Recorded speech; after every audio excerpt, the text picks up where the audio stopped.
자, 주택법상 주택건설 사업 절차를 진행하고 있습니다. 자, 여러분 교재 625페이지 오십시오. 625페이지 오른쪽 하단에 보시면은 사업계획 승인, 사업계획의 이행과 취소라고 나와 있을 겁니다. 양괄호 구분이죠. 제일 밑에 있습니다. 자, 공사 착수 읽어드립니다. 밑줄 끄면서 넘어갑시다. 사업 주체가 사업계획 승인을 받은 사업계획대로 사업을 시행하여야 하고, 다음 구분에 따라서 사업 주체는 공사 시작을 해야 됩니다. 그래서 사업계획 승인 받고 공사를 착수해야 될 착수 시기에 관한 설명이 되겠죠. 그래서 책자를 넘기면은 착수 시기가 나와 있을 거예요. 626페이지 옵니다. 626페이지 왼쪽 제일 위에 박선해 봅니다. 626페이지 왼쪽 위에 보면은 기업가 니은 박선에 기업가 니은을 묶어줍니다. 묶어서 착수 시기라고 적어줍니다. 착수 공사를 착수해야 될 착수 시기가 되죠. 착수 시기 적고 이거 암기하고 계셔야 돼요. 기업권에 봅니다. 자, 하나의 주택단지에서 주택건설 사업계획서를 받으면 사업계획 승인 후 몇 년 내에 착수해야 됩니까? 5년.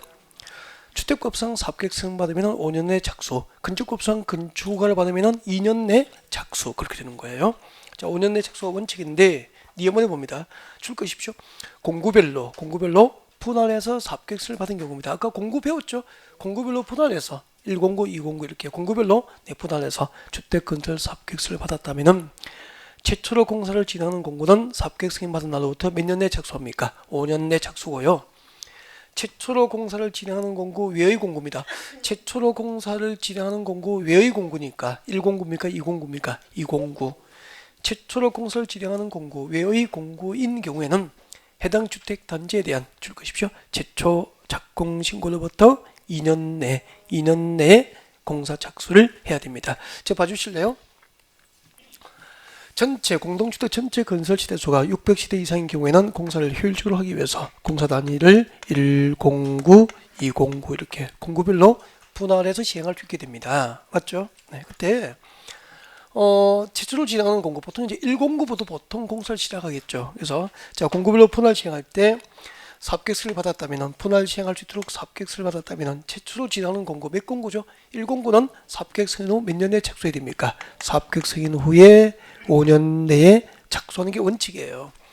5년 내에 착수하면서 자, 이 주택단지에 대해서 이제 착수 신고를 해줄 거예요. 그 다음에 최초로 공사를 진행하는 공구 이외의 공구.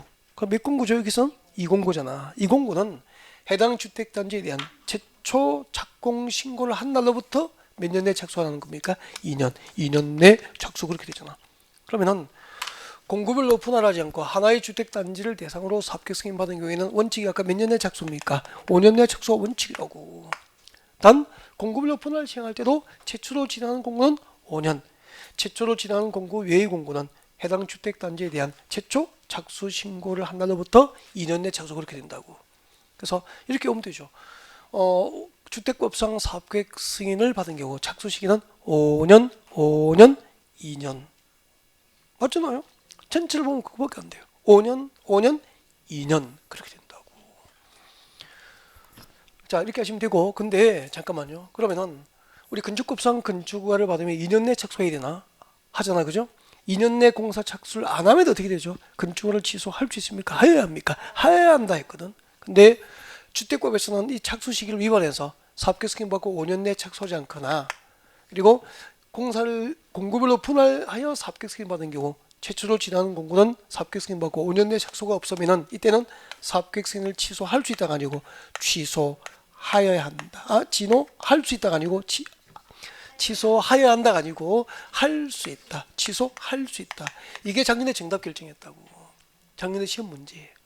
숫자는 맞고 취소하여야 한다로 해서 틀리게 만든 거죠.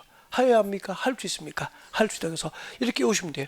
건축법상 건축하는 기속, 취소하여야 한다. 주택법상 사업계획 승인 취소는 기속 취소입니까? 임의 취소입니까? 임의 취소할 수 있다. 되죠. 근데 잠깐만. 공구별로 분할 시행할 때 최초로 진행하는 공구 외의 공구는 해당 주택단지의 최초 착공 신고를 한 날부터 2년 내에 착수해야 되잖아. 이때는 2년 내에 착수가 없더라도 이때는 사업계획 승인 취소 대상에서 제외돼요. 사업계획 승인을 취소할 수 없다. 취소 대상에서 제외, 취소 대상에서 제외되는 게 상당히 조심해야 돼요. 저 밑에 봅니다. 저 밑에 내려보세요. 방금 설명드린 내용이 저 밑에 동그라미 3번에 있습니다. 626페이지 저 밑에 동그라미 3번 사업계획 승인 취소 나와 있습니까? 별표하시고 줄 거예요. 사업계획 승인권자는 다음 중 한 개에 해당하는 경우 그 사업계획 승인을 취소할 수 있습니까? 해야 합니까? 할 수 있다. 이미 취소. 취소 사유가 박스에 몇 개 있죠? 3개. 기억, 니은, 디귿 앞으로 묶으셔서 앞에다가 취소 사유가 됩니다. 취소 사유. 주택법상 사업계획 승인을 취소하여야 할 사유가 됩니다. 취소 사유. 그렇게 적어놓고 기억분 같이 볼까요? 사업주체가 동그라미 1번을 위반하여 공사를 시작하지 아니한 경우 동그라미 1번이 뭐죠? 아까 착수 시기잖아. 착수 시기를 위반하여 공사를 시작하지 않는 경우 사업계획 승인을 취소할 수 있다는 거죠. 단 그 기억분의 가로 안에 봅니다. 가로 안에. 괄호 안에 보세요. 위 동그라미 1번의 니은번의 B는 제외. 니은번의 B가 뭐죠? 저 위에 보십시오. 저 위에 착수 시기. 니은번의 B는 아까 공급을 분할 시행할 때 최초로 지나는 공고 외의 공고는 해당 주택단지에 대한 최초 착수 신고로부터 2년 내 착수해야 한다는 규정이잖아요. 이 경우는 제외니까 취소 대상입니까? 취소 대상에서 제외됩니까? 취소 대상에서 제외된다는 얘기야. 착수 시기를 위반하여 공사 착수하지 않으면 주택건설 사업계획 승인은 취소할 수 있지만 공급을 분할 시행할 때 최초로 지나는 공고 외의 공고는 해당 주택단지에 대한 최초 착수 신고로부터 2년 내에 착수하여야 하나 2년 내 착수가 없는 경우에는 사업계획 승인 취소 대상입니까? 제외입니까? 제외. 상당히 조심하시라고. 니은번 이런 거 읽어두면 돼요. 주택법상 사업주체가 경매, 공매 등으로 줄 거둬 주십시오. 경공매로 대지의 소유권을 상실했거나 사업주체의 부도 파산 등으로 공사 완료가 불가능한 경우에는 당연히 사업계획 승인 취소해야 되겠죠. 네, 자, 이 부분이 중요하고요. 그 다음에 책장 넘겨주세요. 제 넘겨서 한참 뒤쪽으로 따라옵니다. 몇 페이지까지 오시느냐면은 여러분 교재 637페이지입니다. 637. 여러분 교재 637페이지 오셔서 큰 4번 저 밑에 큰 4번 사용검사 등이 나와 있을 겁니다. 찾으셨습니까? 네, 사용검사 등. 자, 별표하시고 지금부터 필기를 좀 하십시오. 지난주 필기를 근축급에서 했던 거죠. 네, 같이 보겠습니다. 빨리 필기를 같이 할까요? 급해지 아무것이 적으면 됩니다. 네. 자, 우리 지난주에 근축법 배웠습니다. 빨리 적어주세요. 근축법. 근축법에서는 준공서를 무엇이라고 하죠? 사용승인이라고 합니다. 그리고 주택법이에요. 네, 주택법은 준공검사를 무엇이라고 합니까? 사용검사라고 합니다. 건축법은 사용승인, 주택법은 사용검사 그렇게 하게 되죠. 그때 건축법상 사용승인은 지난주에 배웠습니다. 누가 신청했죠? 그렇죠. 건축주가 신청합니다. 누구에게 신청하죠? 허가권자. 건축주가 신청합니다. 허가권자에게. 처리가 며칠이죠? 7일. 사용검사 신청일로부터 7일 내에 사용승인을 위한 검사를 하고 그 검사에 합격된 건축물에 대해서 사용승인을 교부하게 됩니다. 그래서 건축법상 사용승인 처리기한은 7일이에요. 누가 신청하죠? 건축주가 신청합니다. 건축주가 누구에게? 허가권자에게. 처리기간 7일 그렇게 하면 되죠. 자, 오늘 우리 주택법의 사용검사는 누가 신청하죠? 사업주체, 주택건설 사업주체가 신청하는 게 원칙입니다. 사업주체가 신청해요. 누구에게 신청하죠? 그렇죠. 아주 중요하다고 그랬습니다. 시장, 군수, 구청장. 이때 시장, 군수, 구청장에는 특시, 특도도 포함이 되어 있죠. 그래서 주택법상 사용검사권자, 원칙적으로 시장, 군수, 구청장이 사용검사권자 되는데 아까 우리 국가하고 주택공사는 국토교통부 장관으로부터 사업계획 승인을 직접 받아야 되죠. 이렇게 국토교통부로부터 사업계획 승인을 직접 받았거나 국가나 주택공사가 사업주체인 경우에는 국토교통부 장관으로부터 예외적으로 국장으로부터 사용검사를 받게 됩니다. 그래서 원칙은 사용검사권자, 시장, 군수, 구청장. 예외적으로 국가나 주택공사가 주택건설 사업을 했거나 국토교통장관으로부터 직접 사업계획 승인을 받은 경우에는 사용검사를 누구에게 받죠? 예외적으로 국토교통부장으로부터 사용검사를 받게 돼요. 건축법은 주택건설 시대수가 30대 미만이지만 우리 주택법은 30대 이상이기 때문에 사용검사를 해야 될 대상 시대수가 많죠. 그래서 처리기간이 길어요, 짧아요? 길어요. 며칠? 15일, 15일 그렇게 되죠. 네. 건축법상 사용검사 처리기간은 7일, 주택법상 사용승인 처리기간은 7일, 주택법상 사용검사 처리기간은 15일 그렇게 되는 거예요. 네. 자, 637페이지. 자, 설명합니다. 나와 있죠? 조문. 자, 사업 주체는 몇일 것이십시오. 사업 주체는 손 떼시고, 제일 밑에 다섯 번째 줄 원칙. 사업 주체는 줄 거 놓고 손 떼죠. 사업 주체는 자, 손 떼겠습니다. 사업 계획서를 받아서 시행하는 주택 건설 사업과 대지동 사업을 완료한 경우에는 해당 주택 또는 대지에 대해서 국토교통부 운영에 정하는 바에 따라 출거 주십시오. 누구죠? 시장, 군수, 구청장, 시장, 군수, 구청장으로부터 사용공사를 받는 게 원칙이에요. 단 괄호 안에 줄 것죠. 국가 또는 한국토지대공사가 사업 주체인 경우하고 그리고 계속 줄 것입니다. 국토교통장으로부터 직접 사업계획서를 받은 경우에는 예외적으로 누구로부터? 국토교통부장으로부터 사용공사를 받게 됩니다. 중요하고요. 넘어가겠습니다. 넘어와서 639페이지 봅니다. 639페이지 동그라미 2번 봅니다. 639 동그라미 2번 639페이지 동그라미 2번 자, 시공보증자 등의 사용검사 이거 지나갈 때마다 읽어야 됩니다. 앞에다가 리딩 R 적어두시고 사업주체의 파산 동그라미 합니다. 그 뒤에 사업주체의 파산 동그라미 자, 사업계획서를 받은 주택 건설 사업이 완료되면 사업주체가 사용검사를 신청하는 게 원칙이에요. 근데 사업주체가 파산해버렸어. 그 뒤에 읽어드립니다. 사업주체의 파산 등으로 주택 건설 사업을 계속할 수 없다면 해당 주택에 동그라미 하십시오. 시공보증자 이걸 외워야 돼요. 동그라미 하시고 손 떼고 시공보증자가 잔해 공사를 시공하고 사용검사를 받아야 한다. 다만 시공보증자가 없거나 시공보증자가 또 파산해버린 거예요. 이렇게 해서 시공할 수 없다면 누구죠? 입주자 대표입니까? 입주 예정자 대표입니까? 입주 예정자 대표의 아직까지 사용검사를 못 받았기 때문에 입주를 한 입주자는 없죠. 그래서 입주자 대표회의가 될 수가 없고 법적으로 입주 예정자 대표회의라고 표현해야 돼요. 입주 예정자 대표회의에서 동그라미 하시면 되죠. 시공자를 정하고 잔여공사를 시공하고 사용공사를 받게 됩니다. 그러면 교재를 보고 대답하시면 돼요. 여러분 사업계획서를 받은 주택 건설 사업이 완료되면 1차적으로 누가 사용검사를 신청합니까? 사업주체. 사업주체 파산하면 시공보증자. 시공보증자 없거나 파산하면 입주 예정자 대표회의에서 시공자를 정하고 잔여공사를 시공하고 사용공사를 받으면 됩니다. 그렇게 하시면 돼요. 그 다음에 4번 내려옵니다. 저 밑에 4번 양괄호 4번이죠.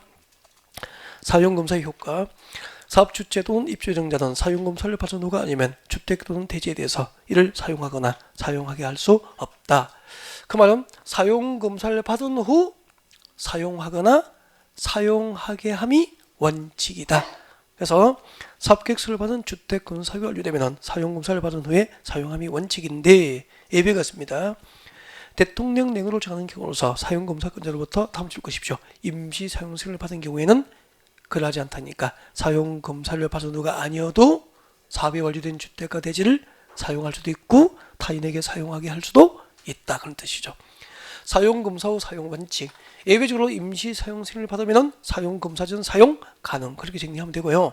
중요한 것은 밑에 핵심 콕콕의 임시 사용승인 신청 시기예요. 이 부분도 시험에 반영을 하는 부분이거든요. 출제하면 오지선상에 깔아서 넣는다는 거죠. 네. 임시 사용 승인 신청 시기 보겠습니다. 별표하시고요. 이제 좀 외워야 돼요. 주택건설 사업의 경우에는 언제 임시 사용 승인을 신청하냐면 법적으로 동별로 동그라미 하십시오. 줄 것죠? 동별로 공사가 완료된 때. 저 잠깐 보실래요? 그럼 여기 500세대 아파트를 지었습니다. 500세대 아파트를 지었으면은 대지 조성 사업입니까? 주택건설 사업입니까? 주택건설 사업. 이렇게 동수가 있겠지 뭐. 그러면은 하나의 주택단지에 대해서 사업계획서를 받았다고 그러면은 전체를 뭐 해야 되죠? 공사 끝나면은 사용검사 신청하고 사용검사 후에 사용하면 돼요. 근데 지금 아파트 짓고 있으니까 이것은 주택건설 사업이니까 전체가 사업이 끝나지 않더라도 먼저 101동만 공사 끝난 거예요. 101동만 공사 끝나면 이때 법적으로 뭘 허용합니까? 임시 사용 승인을 신청할 수 있는 거야. 그래서 아파트를 짓는, 예를 들면 아파트를 짓고 있는 이런 주택 건설 사업은 동별로, 이걸 외워야 돼요.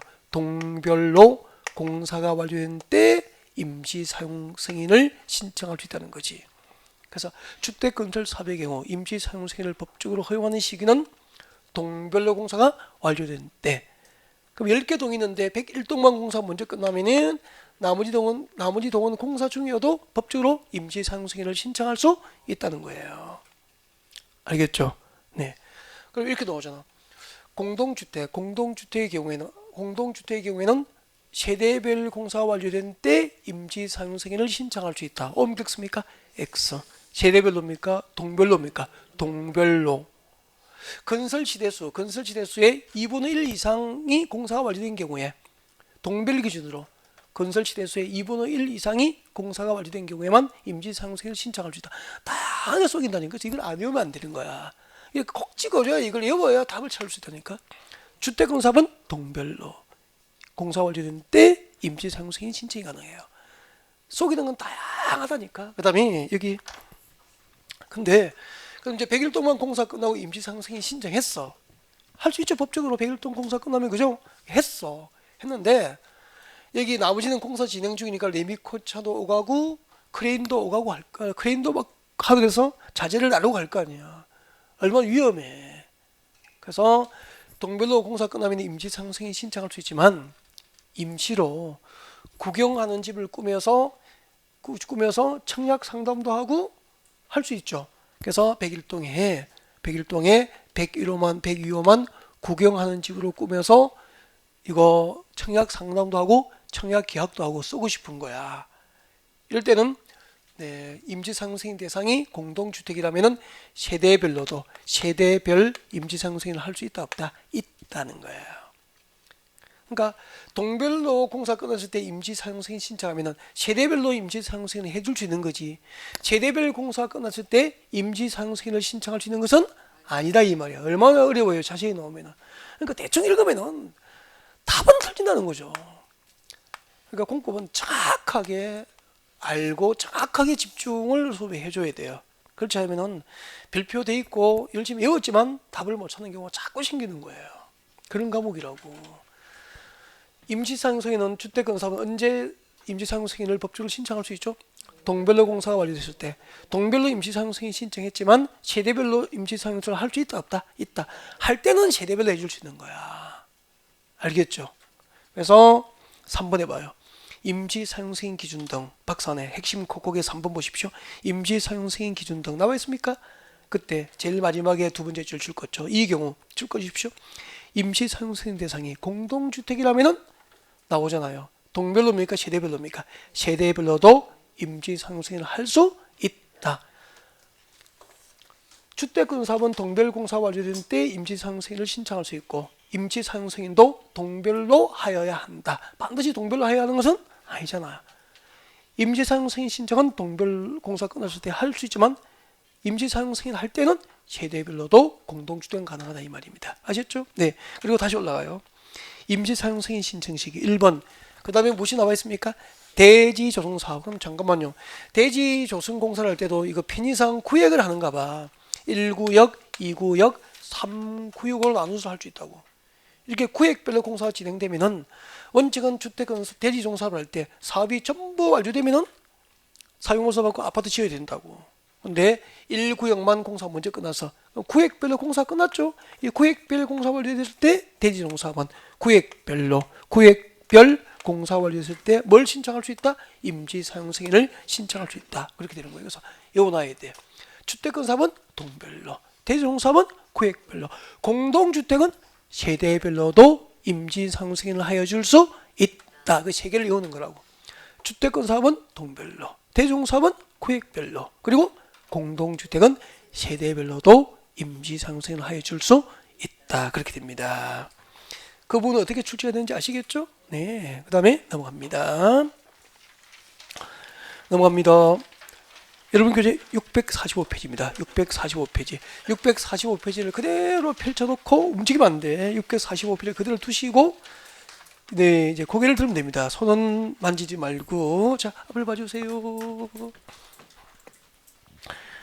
우리는 주택법상 주택건설사업 절차, 주택건설사업의 절차, 주택건설사업 절차를 지금 공부하고 있는 중이죠. 자, 제일 먼저 단독주택 30호, 공동주택 30대 이상 주택건설사업을 하면 건축허가 대상입니까? 주택법상 사업계획승인 대상입니까? 주택법상 사업계획승인 대상이기 때문에 제일 먼저 주택법에 의해서 주택건설을 할 때는 주택건설 사업을 계획하고 그 사업 계획에 대해서 뭘 받죠? 승인을 받아야 됩니다.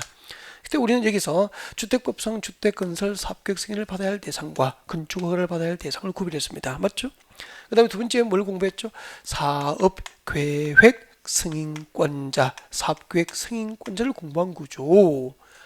주택건설사업을 할 때 대지 면적이 10만 제곱 이상이면 시도지사, 대도시장이 사업계획 승인합니다. 10만 제곱 미만이면 관할, 자치단체장, 서울특별시장부터 군수까지 사업계획 승인권자가 돼요. 예외적으로 원칙적으로 시도지사, 대도시장의 사업계획 승인함이 원칙인데 예외적으로 국토교통부 장관, 중앙정부에서 직접 사업계획 승인할 수 있죠. 네, 교재는 만지기 없기로 했죠. 제일 먼저 누구죠? 국가고 주택공사. 국가주택공사는 국토교통부에서 사업계획 승인을 직접 받습니다. 왜요? 수급 조정을 해야 될 대상이야. 국가나 주택공사를 통해서. 그죠? 아까 초과 공급 예를 들어서 설명드린 거잖아요. 그 다음에 이제 면적이 330만 제곱도 맞습니까? 330만 제곱 이상이 거대한 택지개발 사업과 도시개발 사업을 추진하는 지역. 이유 알고 있죠? 수도권과 광역시 지역에 긴급한 주택 해소가 필요하거나 그리고 광역적 차원의 조정이 필요하거나 지역 균형 개발이 필요한 경우 이럴 경우에는 국토교통부도 직접 사업계획 승인을 받게 합니다. 이런 내용을 공부하셨고요. 그리고 사업주체, 주택법상 사업주체가 주택건설 사업계획 승인 신청할 때 주택건설 대지에 뭘 확보해야 됩니까? 소유권을 확보한 상태에서 사업계획 승인 신청하는 게 원칙인데 소유권 확보 없이도 사업계획 승인 신청이 가능했죠. 전체 대지 면적 몇 퍼센트? 80% 이상에 대한 사용권을 확보하고 나머지 대지에 대해서 무지 가능하면 되죠. 매도 청구가 가능하면 되죠. 대지 전부에 대한 소유권을 확보하지 못했지만 대지 전부에 대한 뭘 확보하면 사용권을 확보했거나 그리고 사업주체가 누구이면 국가 등은 믿을 수 있으니까 국가 등 공공사업주체는 주택건설대지의 소유권 확보 없이 사업계획 승인이 가능합니다. 여기까지 공부하셨고 그 다음에 사업계획 승인 받으면 몇 년 내에 공사 착수하는 게 원칙이죠. 5년 내에 공사, 5년 내에 공사 착수를 해야 되죠. 착수 시기 5년 내 착수가 원칙이라고. 던 공고별로 분할해서 시행할 경우에는 최초로 진행하는 공고 1공고는 몇 년 내 착수? 5년 내 착수. 나머지 1공고 최초로 진행하는 공고 외의 공고 2공고는 해당 주택단지에 대한 최초 착공 신고한 날부터 몇 년? 2년 내 착수하지 뭐. 그때는 2년 내 착수가 없더라도 사업계획 승인 취소 대상입니까? 제외입니까? 제외. 그리고 주택법상 사업계획 승인 취소는 임의 취소입니까? 기속 취소입니까? 임의 취소할 수 있다. 건축법상 건축은 취소해야 한다. 기속 취소 그렇게 했죠. 자 이렇게 착수 신고하고 공사 들어가는 거예요. 공사 완료됐습니다. 완료되면은 준공사를 받게 되는데 준공사를 무엇이라고 하죠? 사용 검사. 여기까지 공부한 거예요 지금. 사업계획 승인 관련 부분하고 공사 착수 시기하고 그 다음에 사업계획 승인 취소 그리고 사용검사까지 공부했고요. 이 공사가 진행될 때 국민주택 건설을 한다면은 주택조합이 주택을 건설한다면은 네 그들을 무주택 서민들을 위한 주택 마련이 주요 대상이기 때문에 그들을 지원하기 위한 이제 주택법상 규정이 있습니다. 지금부터 공사 진행 과정에서 자 국민주택 건설 사업 등을 지원하기 위한 관련 규정들을 지금부터 공부를 좀 해봅니다. 네, 이제 상당히 좀 깊게 들어가는 부분이에요. 그런데 이런 부분은 입문 과정이나 기본 이론 과정에서는 잘 하질 않아요. 해도 전체를 한번 듣고 와야 이해될 부분이 많기 때문에 잘 하진 않죠. 그래서 지금 단계에서 여러분이 이해할 수 있는 단계가 조금 있을 거예요. 앞에 도시개발법 수업을 한번 전체로 들었기 때문에 그래서 한번 시도를 해보겠습니다. 자 들어오시죠. 근데 이걸 교재를 먼저 읽어보는 것보다 설명을 먼저 듣고 교재를 보는 게 나은 것 같아. 그래서 먼저 설명을 듣고 교재를 보기로 하죠. 근데 대신에 이제 중간에 교재가 보고 싶어도 좀 참아보셔야 됩니다. 그렇죠? 꼭 힘들면 몰래 보시는 건 상관없고 보다가 저거 눈이 마주치면 좀 민망한 경우는 생기고 막 그렇죠, 그죠? 그래서 참아보시고 네, 죽을 만큼 힘들면은 더 공부하다 죽으면 안 되니까 보셔도 되고 그래요, 알겠죠? 네. 근데 못 보기만 막 보고 싶어요. 몰래 보시면 됩니다. 네, 앞에 오실까요? 필가지 필요 없어요. 교재에 줄 거 드릴 거야. 국가가 소유하면은 국유지, 자치단체 등이 소유하면 뭐죠? 공유지라 그래. 국공유지. 그럼 우리 상시로 생각하자. 국가가 국공유지를 매각하거나 임대할 때 국가나 자치단체에서 국공유지를 매각하고 임대할 때 매각하거나 임대를 하는 경우도 있습니다. 국가나 자치단체에서 국공유지를 매각하고 임대를 할 때 삼성에서 사원용 아파트를 지을 때 싸게 공급해야 되겠습니까?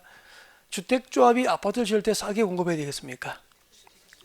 그냥 그런 생각이 들죠. 그래서 국회에서 그렇게 법을 만들었나 봐. 그래서 우리 상식을 벗어나지 않더라고. 그러니까 상식을 제도화한 것이 또 법인 거 아니에요? 그래서 국공유지, 국가나 자치단체에서 국공유지를 매각하고 임대할 때 다음을 목적으로 하는 자에게 우선적으로 매각 임대에서 지원해 주겠다는 거죠. 이 목적을 살짝 외워야 되거든요.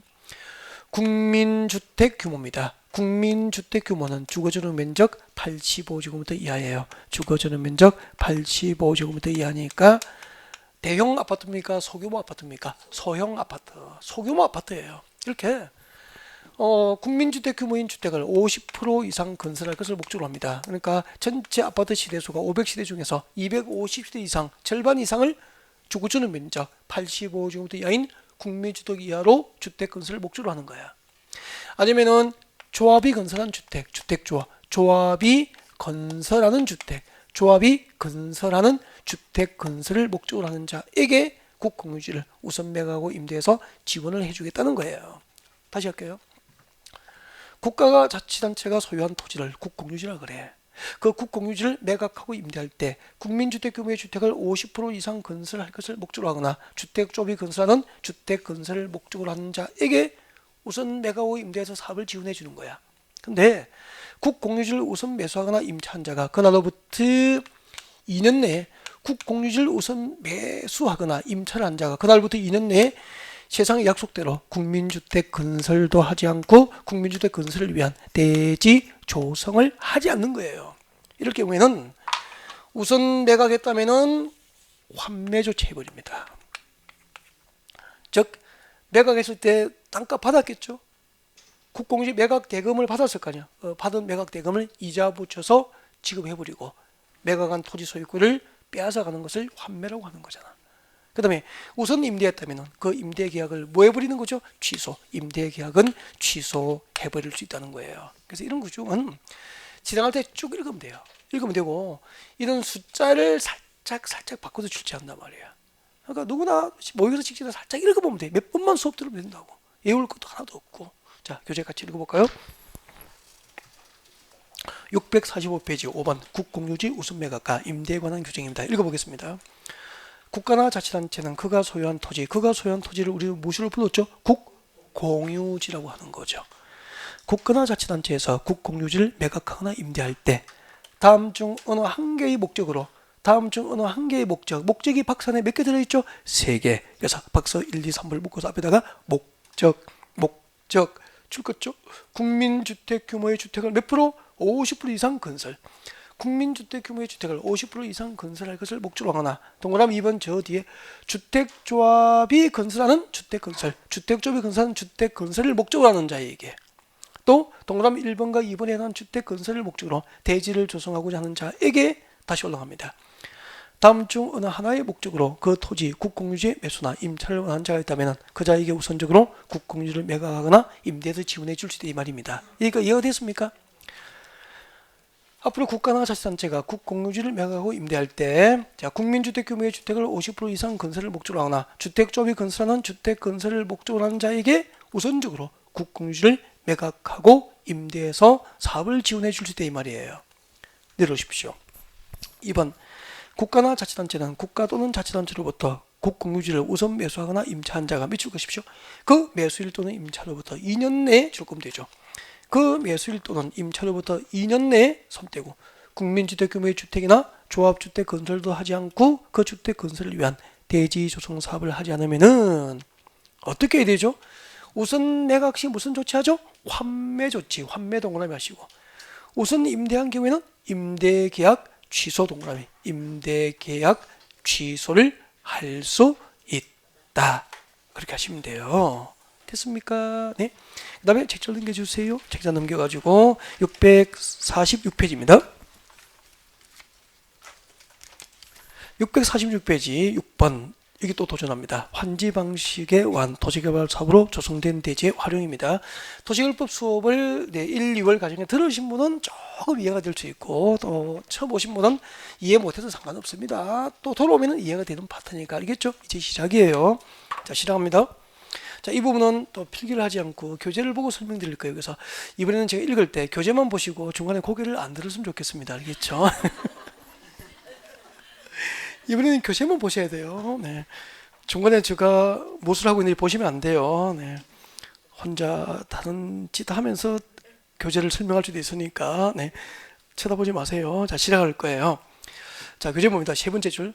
옛날에 주택법상 국민주택건설사업주체가 국민주택 용지를 구하기 위해서 산속을 헤매다니다가 도시개발 사업시행자를 만난 거예요. 만나가지고 당신 채비지 매각에서 이를 처분해서 도시개발사업 경비에 충당하는 거 다 알고 있다. 그 채비지를 나에게 매각하면은 안 잡아먹지 했다. 그래가지고 도시개발 사업자는 채비지 매각 요구를 당한 도시개발 사업자는 너무나 무서워가지고 부들부들 떨다가 채비도 칠 거예요. 채비지 총 면적이 얼마죠? 50%입니다. 채비지 총 면적이 50%를 범위해서 이를 뚝 떼어서 우선적으로 주택법상 국민주택 사업주체에게 매각해 줄 수 있다는 거죠. 처음부터 다시 하면은 주택법상 사업주체가 국민주택 건설 용지에 쓰려고 도시개발 사업시행자가 뭘 요구했죠? 채비지 매각을 요구했다고. 매각 요구를 받은 도시개발 사업시행자는 그 채비지 총 면적 얼마? 2분의 1 범위 내에서 이를 50% 범위 내에서 사업주체에게 우선 매각이 가능한 거예요. 근데 이번 예로입니다. 사업주체는 환지계획 수립 전 주택법상 사업주체가 환지계획 수립 전 채비지 매각을 요구했어. 그럼 거기서 잠깐만 환지계획 수립 전에 채비지 매각을 요구했으니까 아직까지 환지계획에서 채비지의 위치와 면적이 결정됐다는 겁니까? 안 됐다는 겁니까? 안 된 거잖아. 이렇게 환지계획 수립 전 채비지 매각을 요구하면은 네 도시개발 사업 시행자는 사업주체에게 매각할 채비지를 줄 것이죠. 그 환지계획에서 몇 개의 단지로 정해집니까? 하나의 단지로 정하여 주어서 대규모 국민주택 건설 단지가 조성될 수 있도록 지원을 하라는 거지. 채비지 매각 환지계획 수립 전 채비지 매각 요구가 있을 경우에는 환지계획에서 채비지를 하나의 단지로 정해야 합니다. 이때 채비지의 양도 가격은 원칙법입니다. 이때 채비지의 양도 가격은 원칙적으로 두 번째 줄을 끝에 줄 거예요. 감정 가격 기준으로 채비지를 양도함이 원칙이에요. 원칙은 감정 가격 기준인데 이번 줄 그렇죠? 임대주택 건설을 목적으로 하는 경우에는 저 뒤에 조성 원가 그 밑에 줄 조성 원가로 할 수 있다. 여기까지 사업 지원 규정이었습니다. 그 다음에 648페이지 오십시오. 648페이지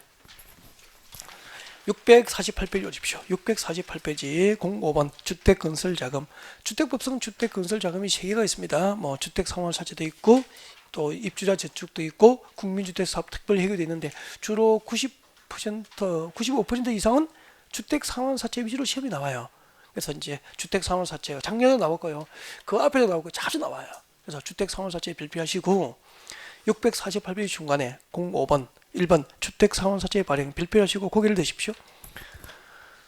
주택상환사채 지금부터 주택법상 주택자금 중에서 무엇을 공부하죠?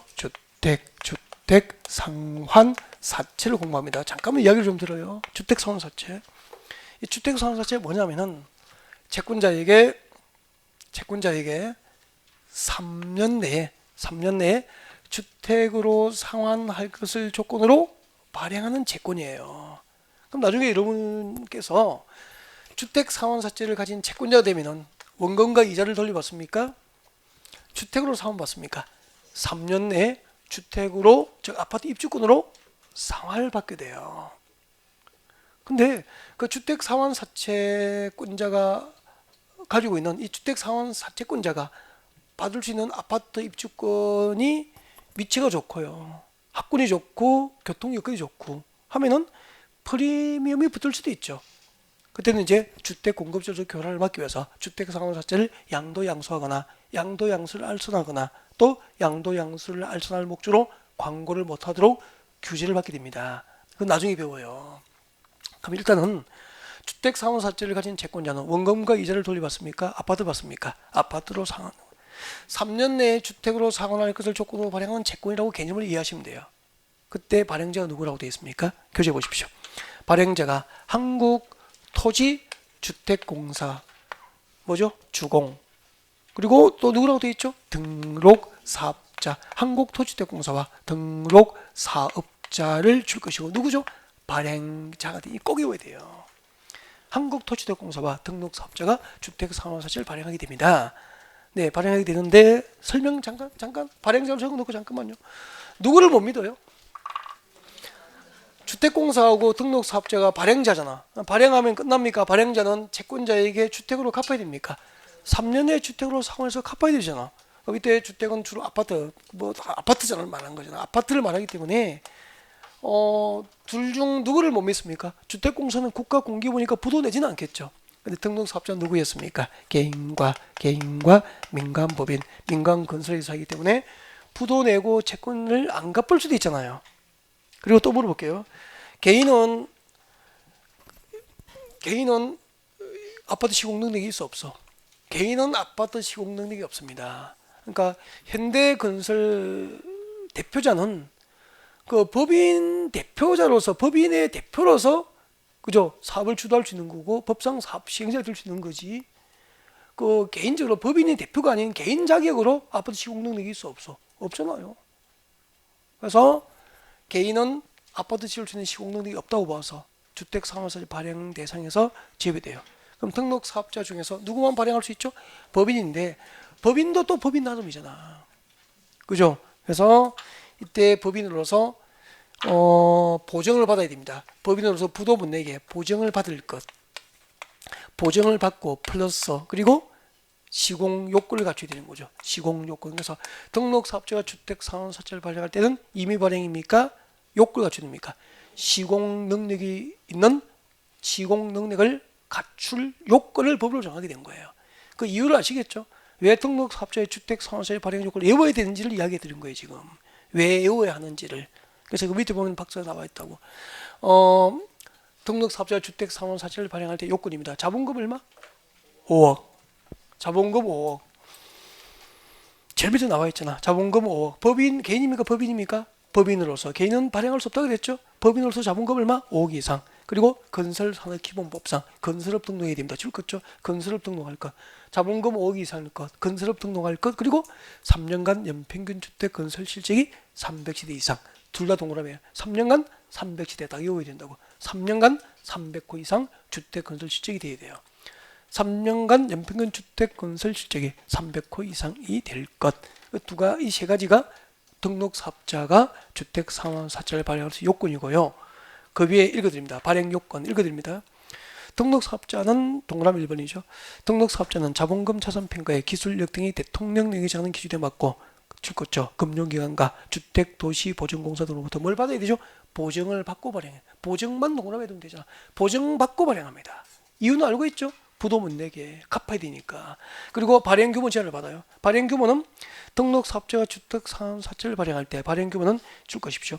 최근 3년간 연평균 주택건설 호수 이내로만 발행이 가능해요. 그러니까 채권자에게 갚아야 할 주택 세대수가 최근 3년간 연평균 주택건설 호수 이내여야 된다는 거야.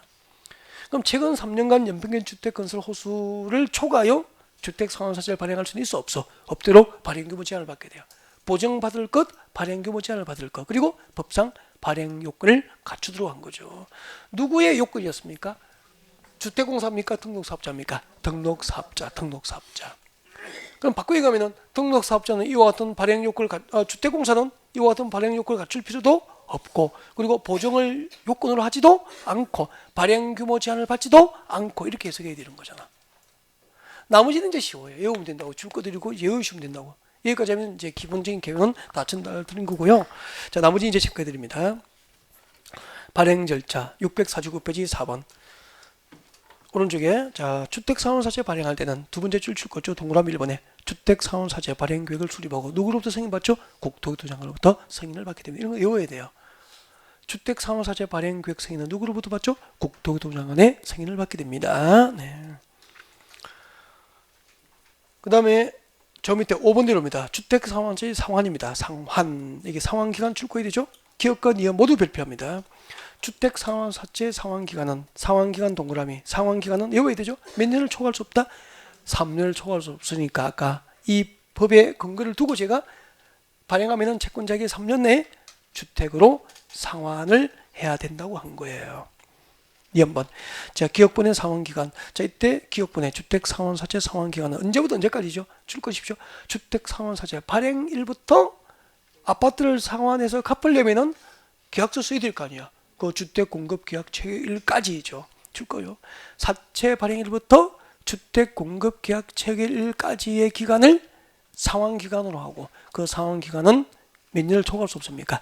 3년을 초과할 수 없다. 그리고 2번 봅니다. 동그라미 2번. 양도, 중도 해약 금지. 주택상환사채는 양도하거나 중도 해약을 할 수 없다. 줄 것이고 밑에 적어요. 원칙.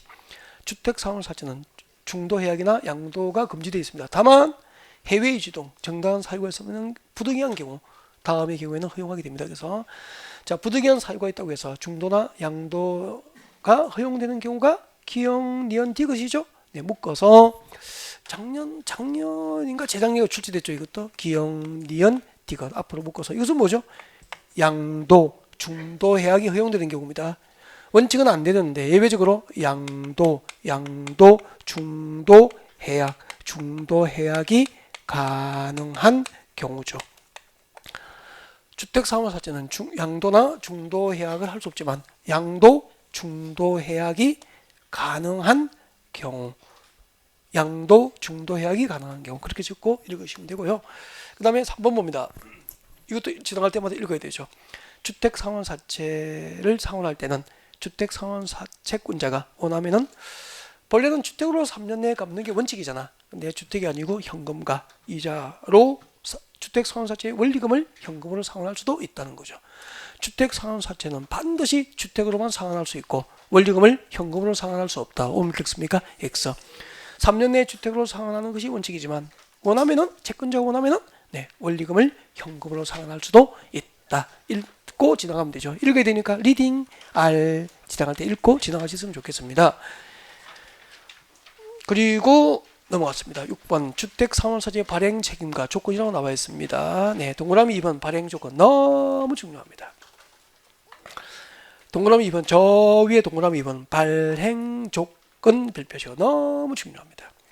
주택상환사채는 기명증권으로 합니다. 기명증권이니까 채권자 이름을 증권에 기재한다는 거잖아요. 채권자 이름이 증권에 기재되어 있어요. 그리고 그 뒤에 봅니다. 이제 이것 때문에 중요한 거예요. 사채권자의 명의를 변경할 때는 명의 변경 동그라미예요. 사채권자의 명의 변경 방법이야 이게. 주택상환사채의 그 사채권자의 명의를 변경할 때는 줄 것이십시오. 취득자의 생명과 주소를 사채 원부에 기록하는 방법으로 합니다. 취득자의 생명과 주소를 채권에 기록합니까? 사채 원부입니까? 사채 원부. 사채 원부를 동그라미 하시고 밑에 적어요. 사채 원부를 동그라미 하시고 밑에 아니야. 무엇이 아니죠? 채권이 아니야. 주택상환사채의 명의 변경 방법은 취득자의 생명과 주소를 채권 원부에 적으면 됩니다. 취득자의 생명과 주소를 채권 원부에 기록하는 방법으로 명의 변경이 이루어지지 기명증권이라고 해서 취득자의 성명과 주소를 채권에 적어서는 명의 변경이 안 돼요. 알겠죠? 명의 변경 방법은 취득자의 생명과 주소를 채권에 기록합니까? 사채 원부입니까? 사채 원부의 취득자의 생명과 주소를 기록하는 방법으로 명의 변경이 이루어지고요. 계속 줄 것죠. 계속 줄 것입니다. 네, 취득자의 생명을 채권 동그라미 채권에 기록하지 않으면은 발행자나 제3자에 대해서 대항할 수 없게 돼요. 명의 변경은 취득자의 생명과 주소를 사채 원부에 적어야 되고 발행자나 제3자에 대해 대항 요건을 갖추기 위해서는 취득자의 생명이 어디에 기재되어야 됩니까? 채권에 기재가 되어야 되는 거예요. 아셨죠? 네. 자, 그 다음에 7번은 지나갈 때마다 읽으면 됩니다. 7번, 8번 묶어서 리딩 R 7번 읽어드립니다. 주택상환사채를 발행한 등록사업자의 등록이 말소되더라도 그 등록사업자가 발행한 주택상환사채의 효력에는 아무런 영향을 미치지 아니한다. 주택상환사채를 발행한 등록사업자의 등록이 말소되더라도 그가 발행한 주택상환사채의 효력은 실효돼요? 안 돼요? 안 돼요. 실효되지 않고 그가 발행한 주택상호자의 효력에는 아무런 영향을 미치지 아니한다. 그대로 읽고 지나가시면 되죠. 나머지 2번에 봅니다. 650페이지 제일 밑에 확인 이제 문제 밑에 보면은 2번 국민주택사업특별회계에 나와 있습니다. 참고. 그리고 651페이지 입주자 저축 큰 3번에 입주자 저축 참고. 국민주택사업특별회계하고 입주자 저축도 주택법상 주택자금인데 단독 출제는 거의 없다는 겁니다. 아시겠죠? 그래서 뭐 10년 정도 이상은 출제된 기억이 없어요. 출제 안 된다라고 하면 되고, 혹시 몰라서 나중에 입주자 저축 같은 것은 문제집 할 때 살짝 최소한을 준비해 두래요. 그때 보시면 되고, 평소에는 뭐 참고하셨으면 좋겠습니다. 그래서 주택법상 주택자금에는 입주자 국민주택사업특별회계하고 입주자 저축도 있다는 정도만 아시면 돼요. 참고로 하시면 될 것 같고, 출제에 되는 범위는 아니기 때문에 강의는 하지 않습니다. 그리고 이제 652페이지 오시면 돼요. 652페이지 보십시오. 652페이지 오시면은 아까 이제 우리 건설 파트하고 그 다음에 중요한 파트가 무엇이었죠? 공급이었죠. 주택 공급 파트. 주택 공급 파트는 잠시 휴식 후에 또 계속 연결해서 주택 공급 마무리하겠습니다.